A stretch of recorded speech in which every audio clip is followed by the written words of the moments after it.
In this video, we are going to study about change in state of matter and also the composition of matter. The change in state of matter from one form to another form is called interconversion of state. The change in state of matter from one form to another form is also called as interconversion of state. So when substances are either heated or cooled, they change from one form to another form. Let's see solid liquid interconversion. Solid is converted into liquid form. So how it gets converted? On being heated to a particular temperature, a solid changes to corresponding liquid. On being heated to a particular temperature, a solid changes to corresponding liquid. This is called the melting point of solid. This is called the melting point of the solid. In solid, the molecules vibrate about their mean positions. On being heated, they receive energy from outside and vibrate with greater energy than before. So, when solids are heated, they get energy and their molecule starts vibrating. They receive so much energy that they can overcome the strong cohesion of the solids.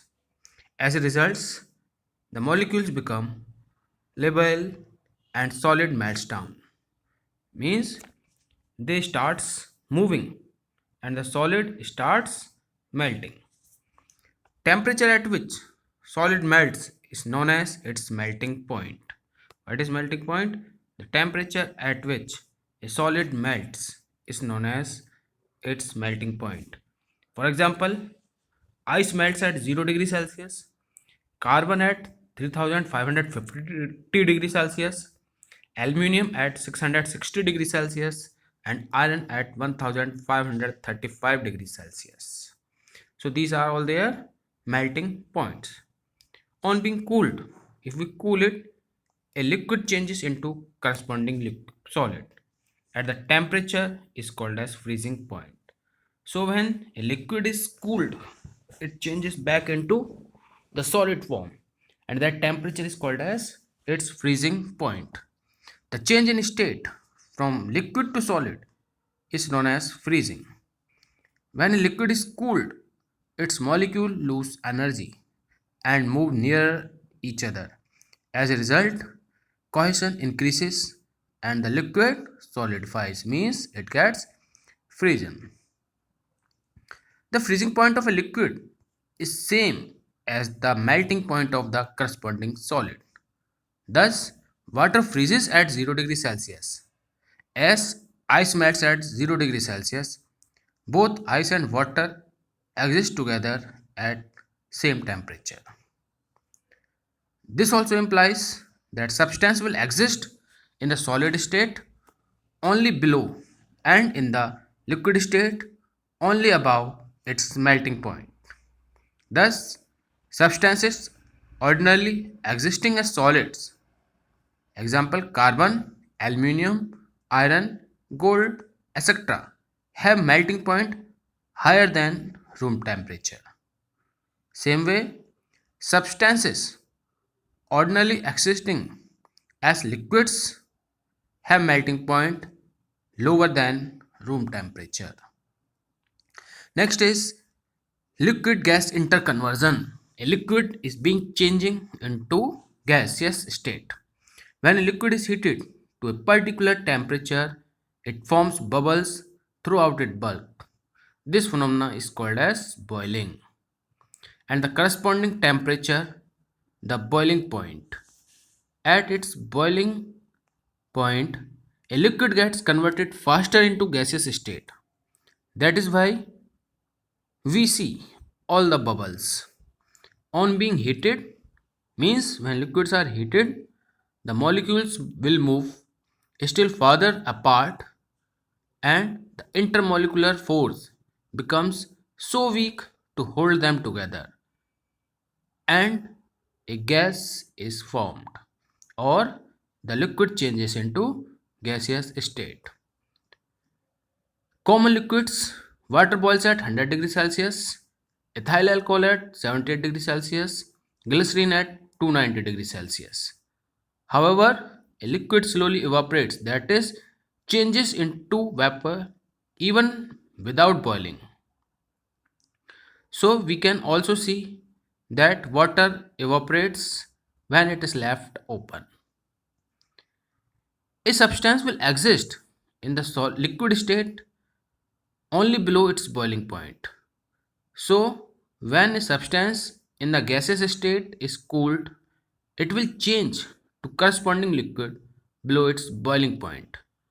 The phenomenon is called condensation. When a solid molecules of gas becomes less energetic and come closer, as a result, intermolecular force increases and gas becomes a liquid. Now, comparison, or we can say, are vapors different from gases? Now the question arises, are vapors different from gases? So vapors are same as gases. Vapors are same as gases. Both are in gaseous state only.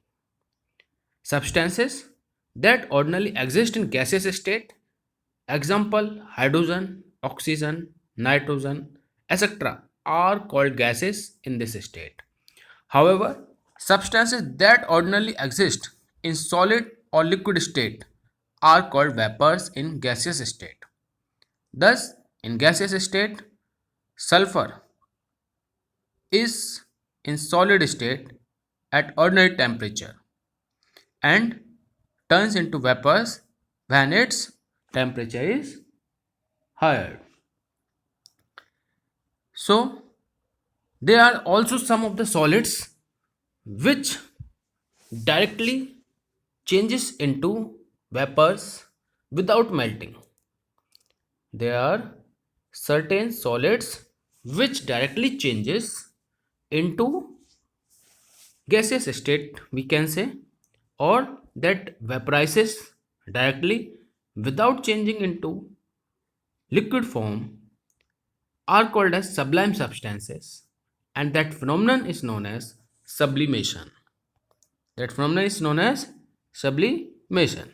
So for example, we are having camphor, iodine, ammonium chloride, which sublimes means directly changes into vapors when heated. So such substances are called as sublime substances. Sublime substances are those substances which directly changes into vapor state without melting.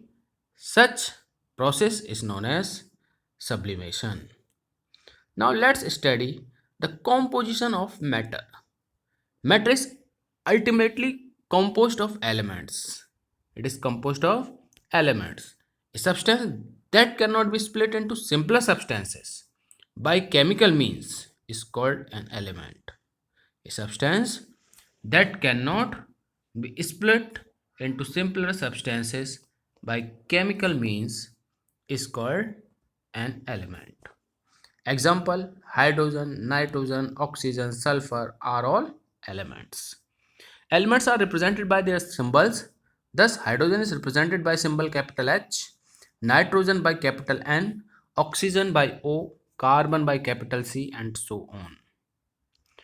And when two or more elements chemically combine together, a compound is formed. Compound can be broken or can be split into constituent element by chemical means. So, what is a compound? Compound is a substance that can be split into simpler substance by chemical means. For example, when hydrogen combines with oxygen, what is formed? Water is formed. So water is a compound and it can be also split into hydrogen and oxygen. Same when carbon and oxygen combines, a compound carbon dioxide is formed. So we can say that the matter is composed of elements.